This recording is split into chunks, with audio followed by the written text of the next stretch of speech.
సంవత్సరాల తరబడి ఎన్ని మందులు వాడినా మీ మోకాల నొప్పులు తగ్గట్లేదా? ప్రాణ పెయిన్ క్లినిక్ లో అత్యాధునిక చికిత్స. ఏపీలో కూటమి ప్రభుత్వం గెలవడంలో మహిళలది కీలక పాత్ర.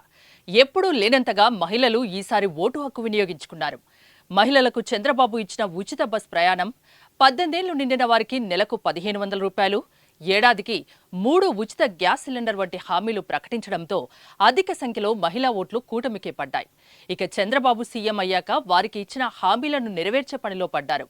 విడతల వారీగా హామీల్ని అమలు చేయాలని భావిస్తున్నారు.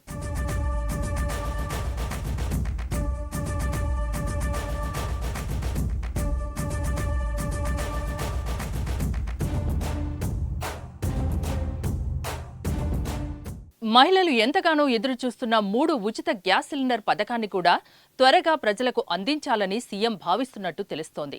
ఇప్పటికే దీనికి సంబంధించిన శాఖల అధికారులకు ఆదేశాలు వెళ్లినట్లు తెలిసింది. జూలై నెల మొదటి వారం నుంచి ఈ ఉచిత గ్యాస్ సిలిండర్ పథకాన్ని ప్రారంభించాలని చంద్రబాబు నిర్ణయించినట్లు వార్తలొస్తున్నాయి. అందుకు సంబంధించిన విధి విధానాల్ని రూపొందించాలని కూడా అధికారులను చంద్రబాబు ఆదేశించినట్లు సమాచారం. తెల్ల కార్డులు ఉన్నవారికే ఈ పథకాన్ని వర్తింపజేసే అవకాశం ఉంది.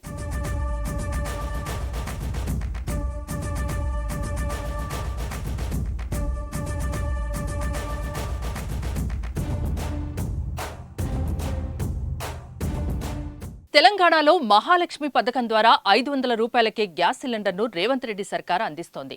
అక్కడ వినియోగదారులు గ్యాస్ సిలిండర్ మొత్తం నగదును చెల్లించి తీసుకోవాలి. అనంతరం వినియోగదారుల ఖాతాలోకి సబ్సిడీ నగదును జమ చేయనున్నారు. మరి ఏపీలో తొలుత గ్యాస్ సిలిండర్కు డబ్బులు చెల్లిస్తే వెంటనే ప్రభుత్వం వారి ఖాతాల్లో నగదు జమ చేసేలా చర్యలు తీసుకుంటుందా, లేక నేరుగా గ్యాస్ కంపెనీలకు చెల్లించేలా ఒప్పందం రూపొందిస్తుందా అన్నది చూడాలి. ఏది ఏమైనా ఈ పథకం అమల్లోకి వస్తే పేద మధ్యతరగతి ప్రజలకు వంటింటి భారం తగ్గుతుంది.